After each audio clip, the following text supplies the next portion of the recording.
strong, dependable, stubborn, stable. These are some of the words that are typically used to describe you, and they're not wrong. However, you are so much more. As a matter of fact, you guys have a lot of main character energy, especially when it comes to home. In relationships, it is all or nothing for you, and you guys are typically snatching souls. And when it comes to career, you guys are always thinking outside of the box and inventing new things. Like I said, you are more than just those bullish characteristics. So in this video, I will be discussing everything you need to know about Taurus rising in your natal chart. So stick around, you definitely don't want to miss this.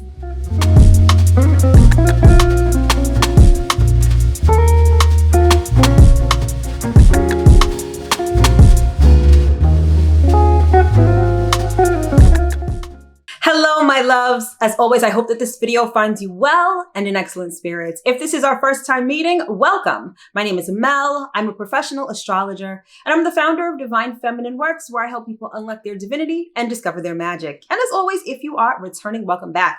And speaking of welcome back to my series on rising signs. So I've already probably done some videos already, or maybe I haven't. However, I have created a playlist. So definitely check out the other rising signs in the playlist. All right. But we are keeping this series moving. And today we're talking all about Taurus rising.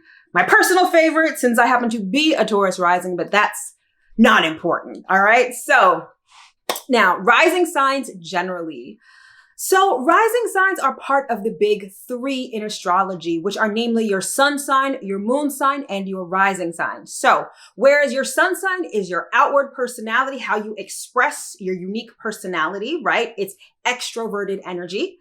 And your moon sign represents your inner world, your subconscious, your most intimate things that you hide from the public, right? It represents your inner world and your introverted energy.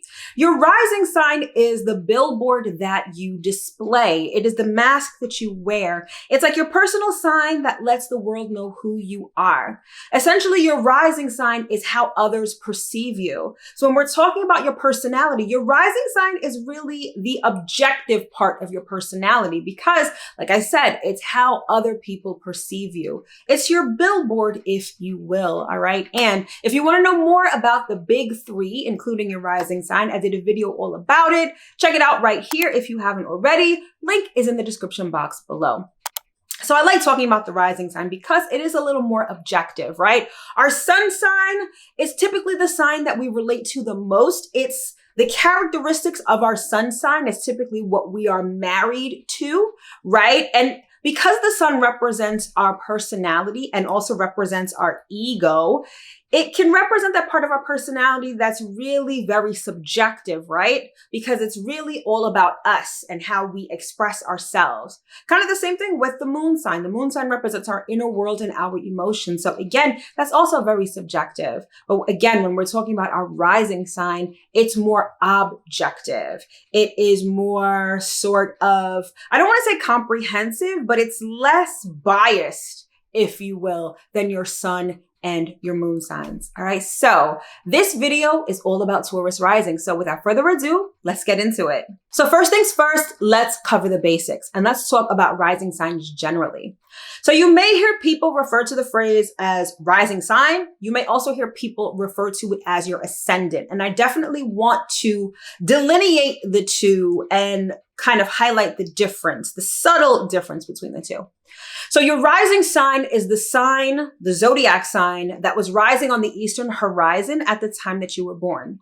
Think of it sort of like the sunrise. And that's so symbolically important as to the energy of your rising sign. It is the moment that you were born, the moment that you incarnated into this existence is your sunrise, right? And typically, I know this is a little morbid, but like when people pass away, typically on their program, it says sunrise and sunset. So I want you to think of your rising sign as your sunrise, your entry into the world.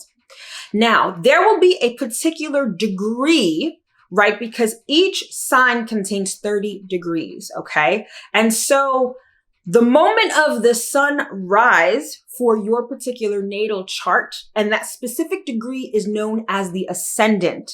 So the ascendant is a little more specific than your rising sign. Your rising sign just refers to the zodiacal sign that was rising at the time of your birth, whereas the ascendant is the specific degree. And in your natal chart, this will be delineated as the symbol AS for ascendant, right?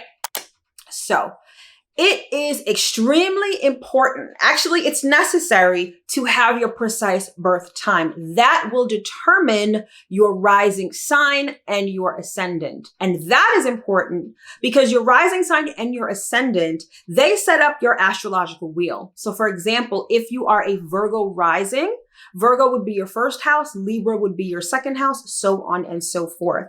So without your precise birth time, you can get some information from your natal chart, but definitely not the most important one. So it is the precise birth time that will definitely help you determine everything basically about your natal chart. So that's why it is super important. Okay. But again, we are here to talk about Taurus rising in particular. So this would mean that you have your ascendant at some degree of Taurus, and Taurus would be the first house in your natal chart. All right. So without further ado, let's get into it. So let's talk about Taurus energy generally and Taurus rising energy specifically. All right, some of the basic characteristics. So as I mentioned in the intro, some of the keywords associated with Taurus energy are dependable, stable, stubborn, fixed, right? Taurus energy is very stable, right? When you think of Taurus, typically the first word you think of is stubborn, right? Like a stubborn bull. However, Taurus energy is so much more than that. All right, so when it comes to Taurus as a zodiac sign, Taurus is a feminine, fixed earth sign. All right. So feminine, fixed, and earth. Fixed means exactly what it sounds like. It's fixed energy. It's stable energy. It is concerned with stability.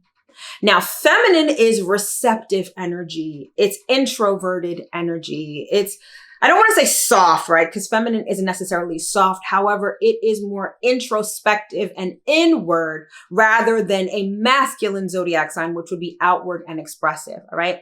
And then finally, we have earth. Earth is related to tangible things that you can touch, things that you can feel. As a matter of fact, Taurus is known as a very sensual sign because it depends on the five senses. It actually focuses on the five senses. So everything having to do with earth and material things is within the realm of Taurus energy. As a matter of fact, Taurus has this sort of connotation of being materialistic, sort of focused on money, assets, tangible things, luxury goods, comfort, security, stability. Again, those all resonate with Taurus energy. Now, when we talk about Taurus rising, the main characteristics of Taurus rising. So when it comes to your personality, you tend to be very Taurian. So you may be beautiful, right? Because Taurus is ruled by Venus. And I'm not just saying that because I'm a Taurus rising, I swear. But Venus is your chart ruler. So you tend to be very Venusian. So you perhaps tend to be very feminine. And even if you're masculine, Taurus tends to be stocky. So physically speaking, Taurus risings can have a stocky build, a very solid kind of build. Funny story. I was watching a movie on Netflix the other day and Dakota Fanning was in the movie. And at one point they showed her ankles. And as soon as I saw her ankles, I was like, she's definitely a Taurus rising. And when I looked at her natal chart, she indeed is. Taurus risings tend to have kind of stocky ankles, right? Because a bull is very sturdy. So you can't have these flimsy ass ankles. So physically speaking, you are stocky. However, being that Venus is your chart ruler, you tend to be very Venusian. So pretty, aesthetically pleasing, all of that great stuff. But personality, you tend to be very fixed. You tend to be very stable, even keel, right? Because Venus has a lot to do with fairness. You may be quite impartial to certain things, right? You have this element of, I don't want to say judgment, right? That would be more Libra, but you tend to be a little more impartial. However, when you are fixated on something, you are fixated on something. Now, when it comes to other parts of your personality, You actually tend to be quite main character energy, especially when it comes to your family, as your fourth house is Leo. So you may be literally the king or queen of your castle. You may also be someone within the family who tends to be quite popular or who tends to have a lot of attention put on them. Interesting, right? Next, when it comes to your committed relationships, it is all or nothing. You tend to snatch souls and you tend to really mesh yourself with your partner for better or for worse. And then finally, when it comes to your career, you are someone who not only thinks outside the box, but you may be quite innovative and inventive. Some of you, I'll dare say quite a few of you may be entrepreneurs, and you may do something in a completely different way in your industry. So you tend to be quirky and inventive when it comes to your career, right? So again, you can see in that little sort of synopsis when it comes to Taurus rising that you're a lot more than just the bull. You are so, attention seeking at home, soul snatching when it comes to relationships, and inventive when it comes to career. Now, speaking of this, let's go a little further and talk about certain areas of life as they pertain to Taurus rising. So love, money, and career are usually the areas of life that people want to know about the most. And so that is what I will talk about in this video. So when it comes to love and relationships, there are quite a few houses in the natal chart that deal with relationships. Your third house deals with siblings. Your 11th house deals with friends. Your fifth house deals with romantic partners. But in this particular video, I'm just going to limit it to your friendships and your romantic relationships. So if we're talking about romance, like dating, we would look at our fifth house. And for you, your fifth house is Virgo. So when it comes to romance, you guys tend to be detail-oriented, perfectionist. So you may nitpick at your romantic partners. You may want things to be absolutely perfect. But most importantly, when it comes to your romantic relationships, you guys tend to be of service to your partner. Virgo is the sign of service. So you like to serve your partner, perhaps even cater to your partner, right? Definitely not to their detriment or your detriment, I should say, but you definitely are of service to your romantic partners. Now, when it comes to your commitments and your marriages, your seventh house of relationships is Scorpio. And I alluded to this before, meaning that when you are in a committed relationship, you guys are all in. You have to be enmeshed with your partner. You have to know all of them, the good, the bad, the ugly. You want to know the real person, get down to the essence of who your partner is. Sex may also be a real thing for you in your committed partnerships, not just for the physical act, but for the merging of souls that sex provides, right? You're also someone who can get into some kind of unsavory behavior when it comes to your relationships, right? You could display things like jealousy, possessiveness, and obsession. So definitely be careful with that, all right? And then next we'll talk about friendships. So friendships for you have a very almost spiritual element to them because your 11th house of friendships is Pisces. So you tend to be very emotionally tied to your friends. Perhaps the bonds that you share with your friends are very deep. They're very subconscious. What I'm hearing right now is perhaps your friends are definitely a part of your soul group. They may have been souls which you engaged with in previous lifetimes, hence why your friendships tend to have a very strong and spiritual bond to them. You're also very sensitive to your friends' needs, desires, and whatever your friends are going through. You may also have like telepathy, definitely empathy, and even perhaps psychic impressions when it comes to your friendships. All right. So those are the relationships in your life. Now let's talk about money.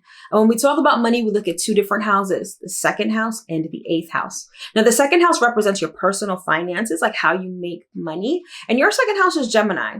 So when it comes to making money, you either have multiple streams of income, you do multiple things, or perhaps you do Gemini-like things. Gemini-like things would be making things with your hands or working with your hands, teaching, speaking, writing, conducting business transactions. That's typically how you make your money. And when it comes to values and assets, you take a very logical approach because Gemini is ruled by Mercury.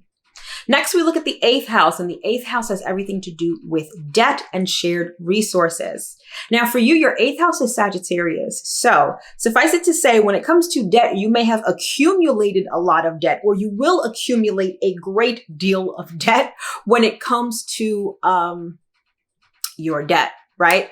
Now, here's the thing. Sagittarius has a lot to do with higher education and expanding your mind. So you may be someone who carries a lot of student loan debt or debt related to college or higher education, things like medical school, law school, things like that, right? But even though you may be in a lot of debt, you tend to be quite optimistic about it, right? Because your 8th house is ruled by Sagittarius, and Sagittarius typically is optimistic. So even though you may feel like you're drowning in debt, you're optimistic at the fact that you may be able to pay it off in this lifetime. All right. The 8th house also covers shared resources. So when it comes to resources from like your spouse, or when it comes to like shared resources in a business, this may have a lot to do with foreign assets, because Sagittarius has a lot to do with foreign affairs. So perhaps your money is in offshore accounts. Maybe you've got joint bank accounts in other countries. Maybe you do business overseas or internationally, and that contributes to your joint income. Okay. It runs the gamut with how that can play out in your life. All right. And then finally, we're going to talk about work and career. So the 6th house covers work, like your daily job, your 9 to 5. And for you, your 6th house is Libra. So you may be someone who is like a mediator, a negotiator. You may be in law or law enforcement even, right? Because Libra has a lot to do with justice and scales and karma. Libra is also the relationship sign. So you may find that your 9 to 5 has a lot to do with counseling, with, again, mediation, negotiation, sort of helping people find a middle ground, like a referee in a sense, right? And then finally, we have your career. And I alluded to this in the introduction, but your career is your 10th house. And for you, your 10th house is Aquarius. So Aquarius is off the beaten path. Aquarius breaks the mold. Aquarius is all about rebellion. So whatever you do as your overarching career, you're likely doing it in a very different way, perhaps differently than everyone else is operating within your industry or your space. Or you're someone who's very inventive. So even if you are working in, let's say, a traditional industry, you may invent something new. You may improve on something new, right? Needless to say, I'll dare say that you stand out in your career because of this quirkiness, inventiveness, and innovation. All right. So now that we've talked about all of the general characteristics of Taurus rising, let's get into something a little juicy. And let's talk about the things that you may not know and that may be hidden from you. So when we're talking about what you may not know and what's hidden, we look at the 12th house, because the unknown and the hidden are the realm of the 12th house. Typically, the sign of the 12th house represents characteristics that are very latent within you, that are very hidden, that you may not have even tapped into, but that exist within you nonetheless. So for you, Taurus rising, or for anyone who is cross-watching for Taurus rising, your 12th house is Aries. So remember when I said before, Taurus is dependable, stable. It's all about that fixed energy and tangibleness. When it comes to your inner personality, you are spicy as hell. You have a fire that burns within you that most people don't ever see, perhaps unless you get really angry. Think about in a bull fight, or, when they are taunting the bull, right? In Spain, for instance. And they have that red cape. And as soon as as soon as the bull sees red, it charges forward. That is like your 12th house of Aries. That typically comes out when you are triggered, when you're angry. However, you have such passion within you that most people typically don't see unless they are really close to you. But your inner world is spicy. It's saucy.